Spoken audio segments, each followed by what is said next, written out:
mon Dieu. Nous avons besoin et puis nous voudrions que puisse le Seigneur pour nous. Nous te louer, Seigneur, te rendre grâce. Merci pour la parole de Dieu qui va être annoncée. Merci pour la vie, Seigneur. Oui, Sauveur. C'est parce que c'est en toi parce que ta parole est vraie. Bénis tes mots, Seigneur, pour chacun d'entre nous. Que nous savons que, Seigneur, le maître de ce lieu-là, c'est toi. Oui, Seigneur. Parce que c'est toi qui guéris. C'est toi. Toi qui sauves. Toi qui délivres, Seigneur. Oui, vous-même. C'est à toi de dégoût, Seigneur, à travers la parole de Dieu. Il est accompagné du Saint-Esprit. Alléluia. Le Saint-Esprit parle dans les cœurs, Seigneur, et qui bénit les âmes. Toi la gloire, Jésus. Amen. Je remercie, Seigneur, parce que tu es présent parmi nous en cette soirée, Sauveur Dieu Tout-Puissant. Toi, Seigneur, tu as choisi tes roues pour cette soirée, Sauveur Dieu. Puis-je le conduire, dirige-le, Sauveur, afin qu'il ait le mot pour nos amis qui sont présents, Seigneur. Que cette parole puisse tomber dans leur cœur et travailler, Seigneur. À toi revient toute la gloire. Amen. Amen. Quand ils m'ont demandé de faire la réunion dimanche, je me dis je fais la réunion jeudi. Et après, je téléphone à moi, je dis comment c'est une réunion de quoi? D'évangélisation ou de prière? Il dit tu fais ce que tu veux, t'as le choix. C'est pas moi qui fais le choix ce soir. C'est Jésus qui prend le choix par là pour dire ça. Amen. Il sert de moi, pas de problème. Mais c'est Jésus qui veut mal à ton cœur. Amen. Alors je pense à ça, quel choix vas-tu faire ce soir? Quel choix tu vas faire en sortant de la réunion quand la réunion va finir? Tu vas faire le choix de l'accepter ou de le refuser? Est-ce que tu vas prendre ce choix de repartir avec ou de repartir sans lui? Quel choix tu vas faire? Quel choix que tu vas décider? Quelle décision tu vas prendre encore dans cette soirée? Et j'ai pris des exemples, quelques exemples dans la Bible. Alors j'ai pris un premier exemple, c'est comment tu vas bâtir ta vie. Jusqu'à maintenant, tu as peut-être bâti ta vie sur le sable. Tu essayes de bâtir un peu de bonheur, tu essayes de bâtir un peu de joie. Tu essayes de bâtir un peu de paix. Mais tu bâtis sur le sable. Et au moins des problèmes, au moins des catastrophes, tout s'effondre. Pourquoi? Parce que tu bâtis sur le sable. Tu ne bâtis pas sur quelque chose qui est dur. Et à chaque fois qu'il y a un problème, regardez ce que dit la Bible. Et je vais commencer déjà à Matthieu 7, mais je vais commencer par le verset 26. Mais quiconque entend ces paroles que je dis et ne les met pas en pratique sera semblable à un homme insensé qui a bâti sa maison sur le sable. La pluie est tombée, les torrents sont venus, les vents ont soufflé et ont rempli cette maison. Elle est tombée et sa ruine a été grande. Sa ruine était grande, pourquoi? Parce que tu n'as pas bâti sur Jésus. Tu as bâti sur le monde, tu as bâti sur quelque chose qui n'est pas concret. Et comme je dis, au moins des problèmes, tout s'effondre. Et regardez ce qui est dit un peu plus haut. Au verset 24. C'est pourquoi que quiconque entend ces paroles que je dis et les met en pratique sera semblable à un homme prudent qui a bâti sa maison sur le roc. La pluie est tombée, les torrents sont venus, les vents ont soufflé et se sont jetés contre cette maison. Mais elle n'est point tombée parce qu'elle était fondée sur le roc. Amen. Et le roc, c'est Jésus. Et nous les chrétiens, on peut vous le dire, nous les chrétiens.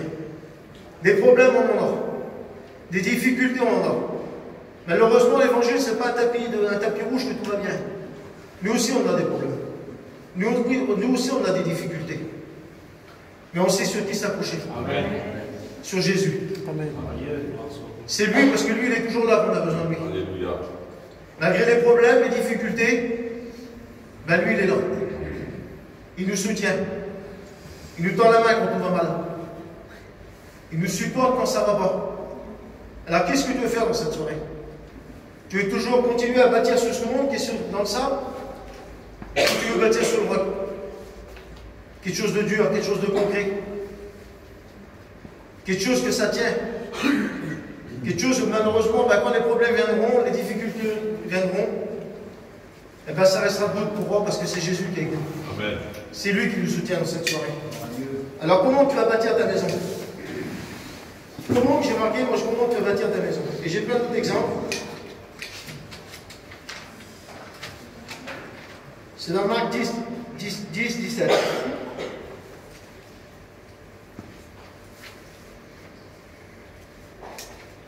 Regardez.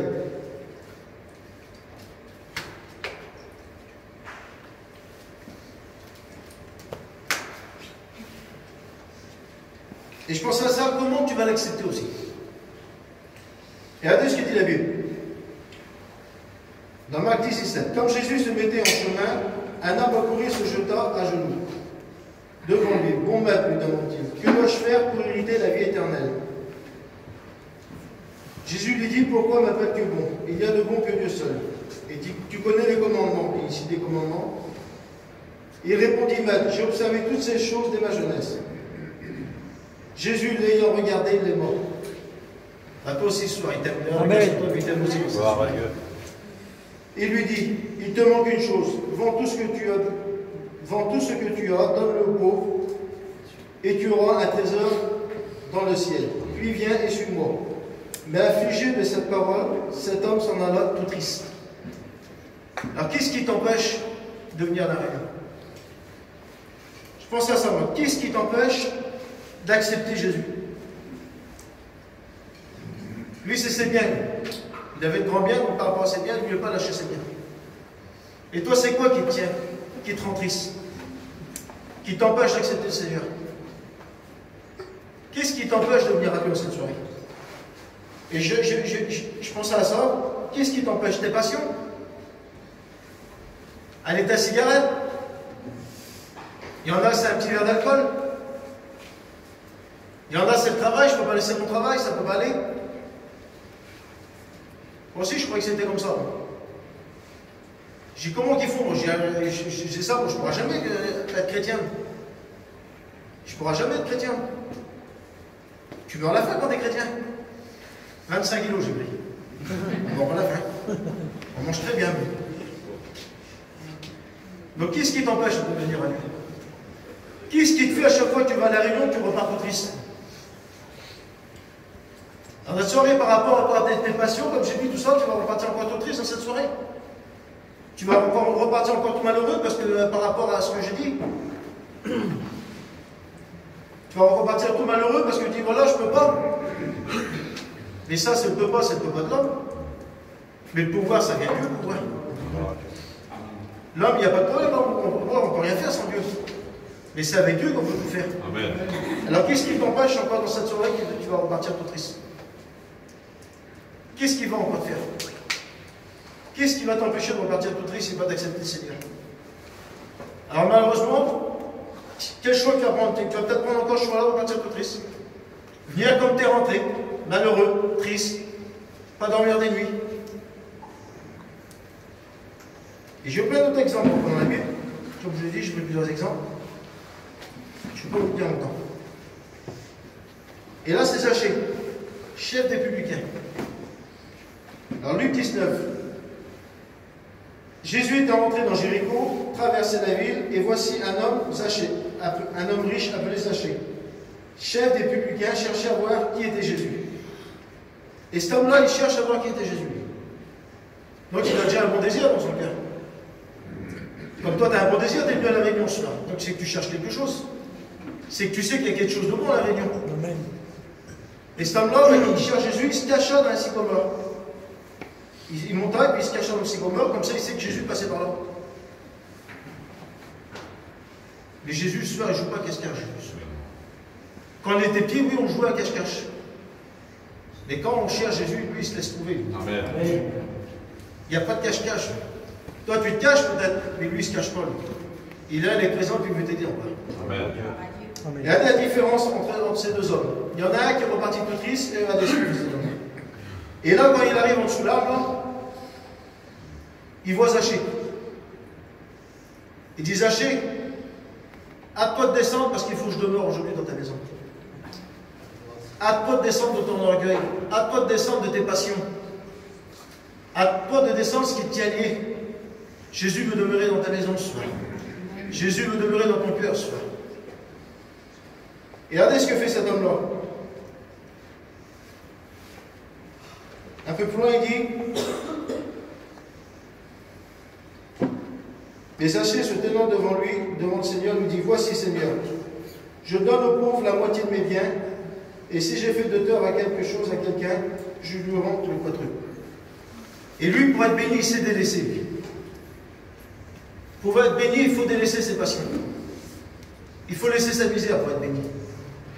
Le premier homme que je vous ai parlé, il n'a pas voulu délaisser. Il est reparti tout triste. Mais si ce soir, tu prends le choix de délaisser, et regardez ce que dit la Bible. Jésus lui dit, le salut est entré aujourd'hui dans cette maison. Car le Fils de l'homme est venu chercher et sauver ceux qui étaient perdus. Et Zachée, je sais pas ce qu'il fait, Zachée. Il reçut Jésus avec joie. Alléluia. Alors le premier homme, il ne veut pas délaisser, il est reparti tout triste. Zachée, il délaisse, il accepte Jésus et il le reçoit avec joie. Alors quel choix tu vas faire dans cette soirée? Quel homme que tu veux être? Tu vas être le premier homme qui va repartir tout triste ou le deuxième homme qui va repartir avec Jésus et repartir avec joie? Alléluia. Quel choix tu vas faire dans cette soirée? Qu'est-ce que tu dois faire dans cette soirée? Ça, c'est ton choix à toi, c'est pas le choix à moi. Et j'ai pris un dernier exemple. Luc 23, 39.